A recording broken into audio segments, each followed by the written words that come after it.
What's up, my beloved neighbors in Morgan Hill, my small town with a big heart?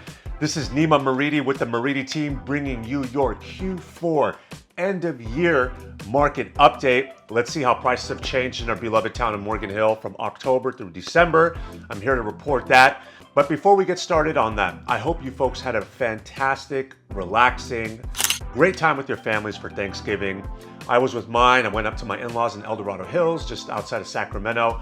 We had a great time for a few days, came back and hit the ground running, helping clients. You folks have probably noticed in November, after we hit that peak in interest rates at 8%, in September, and throughout all of November, week over week, we've been experiencing a slight decrease in the 10-year yield, which has dropped the 30-year fixed mortgage rates. So every single week, we've seen a drop in mortgage rates, which has been great for buyer demand. I'm sure they're very happy to see a little bit of relief in the market. And as a result, purchase applications have been also increasing week over week, understandably. So that's generally speaking on a national level what's been going on. Now let's see how this affects our hyper-local market, because you always got to remember that real estate is hyper-local. The median list price for the homes in Morgan Hill coming on the market is $1,649,000. At the beginning of Q4, I had reported 1.3 million. So we're up substantially since then from October through December.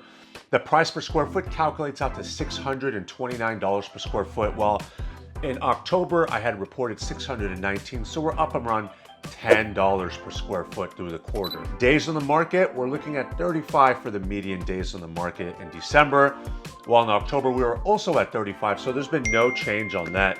It's been hovering steadily through the quarter. Price reductions, 19%. So 19% of homes are entertaining a price cut before they get in a contract by a ready, able, and willing buyer. And just to let you folks know, nationally, they call a healthy housing market around a third of homes take a price reduction. So interesting to see that, because in October, I had reported 38%. So we were a little bit above that third, and now we're under that. We've actually decreased our price reductions by around 50%. 42 single family homes were for sale in our beloved town when I checked this morning, while in October we were at 50, so there's been a slight decrease in inventory.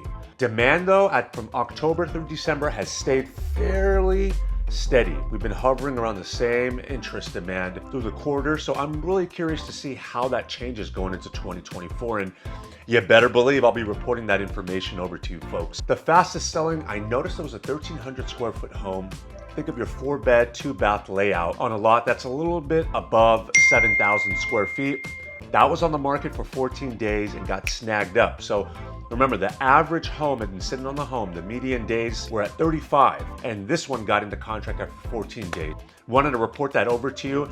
That's a quick snapshot of our single family home data in town.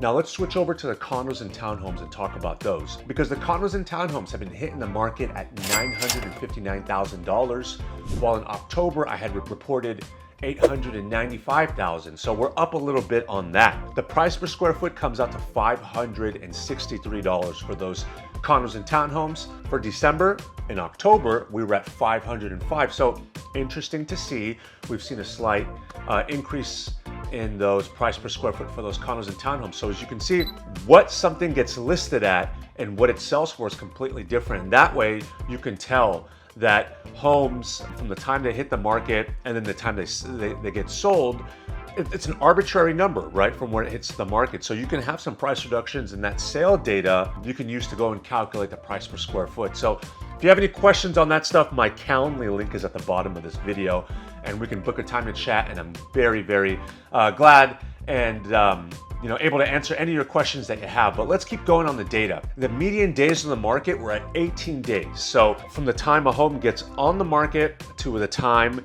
a ready, able, and willing buyer comes and gets in a contract on said property, average we're looking at around 2.5 weeks in Morgan Hill. While in October we were at 35, so we've essentially decreased that by around 50%. So it's interesting to see how that's changed to the fourth quarter. Last time I checked this morning, 4 condos and townhomes were available for sale in the town, while in October we were at 9. We've seen a decrease in inventory in that respect as well, which has led to a slight increase in demand month over month. And that can be, when there's a lack of inventory, Buyers have less options to choose from, but at the same time, as I mentioned earlier in the video, as the mortgage rates have been dropping every week, that's going to increase more buyer demand. And speaking of that buyer demand, the fastest selling condo that I noticed, there was a 2-bed, 3.5 bath, around 1,700 square feet. That was on the market for less than a day and got into contract. So that was really interesting to see. From the time it hit the market, most likely a buyer came in with a preemptive offer and just jumped on it. So it shows that some buyers out there, they're just sitting on the fence. They're looking for the right opportunity, whether it's the layout of the property, schools, a proximity to employment, and they'll jump on it if it checks those boxes. Overall, folks, I love reporting this data to you. As you've noticed, I put out a monthly market update every single month for this town. I live here, I love it. My family lives down here in Morgan Hill. I hope you folks have a great holiday season. If you have any questions at all about how the market may be changing going to 2024, what are homes forecasted to sell for? What may happen with mortgage rates? When is the Federal Reserve going to start cutting interest rates? I'm your guy for that stuff. My Calendly link is at the bottom of this video. Book a time to chat with me, and I'd be happy to answer any of those questions.